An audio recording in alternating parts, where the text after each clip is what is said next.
টাকা নয়, এখানে কাটা হয় চুল দাড়ি। পার্টনার এই আজব এটিএম দেখে স্তম্ভিত সবাই।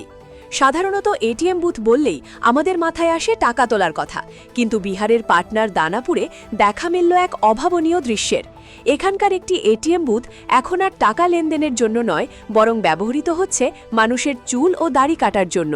মূলত মেশিনের অভাবে দীর্ঘদিন বন্ধ হয়ে পড়ে থাকা এই এটিএম বুথটিকে এক সৃজনশীল যুবক চমৎকার একটি আধুনিক সেলুনে রূপায়ণ করেছেন। বাইরে থেকে দেখতে হুবহু এটিএমের মতো হলেও ভেতরে ঢুকলে দেখা যায় কাঁচি আর চিরুনির কারসাজি।